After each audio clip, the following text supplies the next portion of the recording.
Hello, everyone. Today we're going to explore one of the teaching techniques from Doug Lemove's Teach Like a Champion. But before we start, here are the objectives for today's lesson. So, first is to learn the importance of planning for error as a technique in enhancing the transfer of knowledge to learners. And second is to understand the advantages and methods of applying technique number 7, which is plan for error, as a strategy in pedagogy. But first, how do you perceive this picture? What does it imply? You're right. This is a bold red X mark that often indicates something negative, such as a mistake, something wrong, or an error, and it does not make us feel good when we see this in our projects and performance outputs.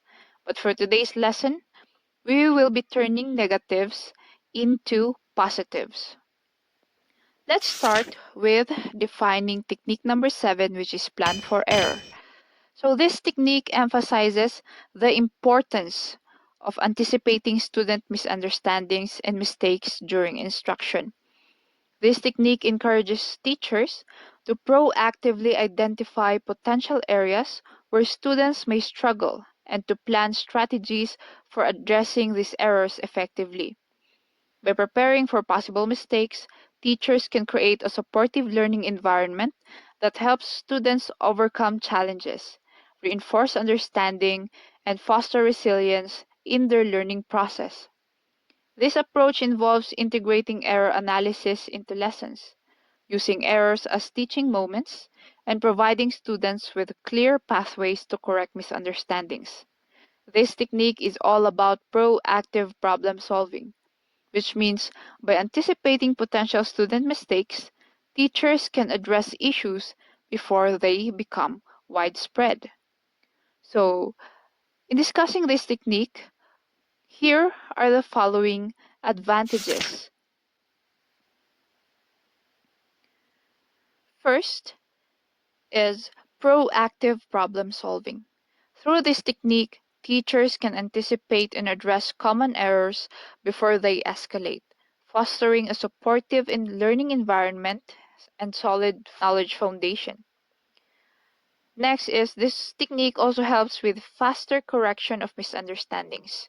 By having immediate identification and correction of errors that helps prevent misconceptions and enhances overall student comprehension. And third is it helps increase engagement.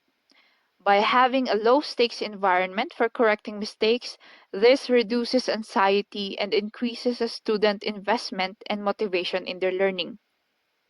And fourth is it helps develop teacher insight. By observing student errors, this provides teachers with valuable insights to refine lesson plans and address areas of confusion. And fifth is it helps foster a growth mindset by encouraging students to view errors as learning opportunities that helps promote resilience, risk-taking, and a positive attitude towards challenges. Moving on, here are the methods that you can use in applying this technique. So first is pre-plan common errors. It is where you anticipate potential mistakes students might make based on the lesson content. By foreseeing these errors, you can proactively address them during instruction, preventing misconceptions from becoming entrenched. And for second is design targeted questions. This is where you create strategic questions that specifically target potential misconceptions. This approach allows you to uncover and clarify students' misunderstandings in real time, facilitating deeper comprehension of the material. And third is cold call. To check for understanding, you may use cold calling to engage all students by randomly selecting them to answer questions or participate. This method ensures broad participation and helps assess understanding, as every student must be prepared to contribute. Then, fourth is remediation opportunities. So, for this, you may plan for mini lessons or reteach sessions focused on concepts where students demonstrate difficulty. This targeted remediation allows you to address specific learning gaps effectively and reinforce students' understanding. And fifth is to track for patterns of error. So this is when you maintain a record of common mistakes that the students make and then analyzing these patterns so that it can be used as a guide for your future instruction, allowing you to adjust teaching strategies and address recurring issues more effectively. And for better understanding, here are some examples of real life application. So for math, with missteps in solving equations, you may pre-plan a mini lesson addressing common errors such as students forgetting to distribute properly or missing a negative sign. And then next is for writing example when they have misunderstandings in writing thesis statements. You may ask targeted questions about thesis construction to gauge their understanding, then correct any common misconceptions with guided examples. And then next is for science, where it is common to have misinterpretation with lab results. So for this, you must anticipate mistakes in interpreting data, such as mixing up independent variables, and plan guiding questions to address this. And then last example is for history, with incorrect timeline sequencing. So for this, you may build in opportunities to assess timeline comprehension and provide corrective feedback before a final project is due. So first, you should check how much the students understood the events in the timeline through cold calling or questions before proceeding to the activity. So in conclusion, by implementing plan for error, we can create a classroom environment that not only anticipates and addresses misunderstandings, but also increases the efficiency of teaching strategies. This technique empowers both teachers and students, making learning a more dynamic and interactive process. Before we end with our lesson for today, we will be having a short quiz to evaluate our understanding for today's lesson. So for this, here are the following instructions. First is prepare your pen and paper.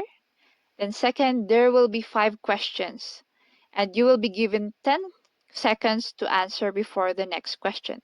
But you may pause the video if you need more time. And then third is answers will be shown at or after the last question.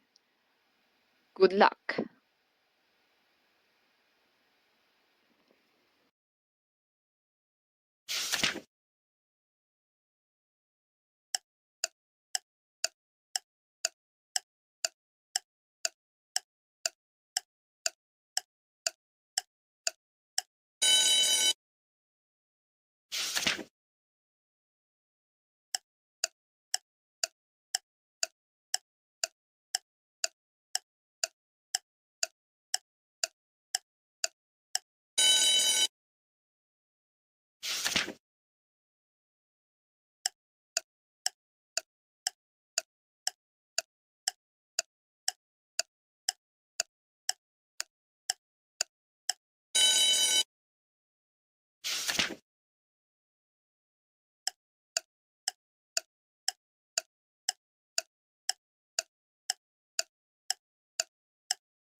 Did you get all the answers correctly? Good job! This concludes our lesson on the teaching techniques from Doug Lemove's Teach Like a Champion. Technique number 7, Plan for Error. Thank you for your attention, and let's continue to implement these strategies to enhance our teaching practices. Good luck.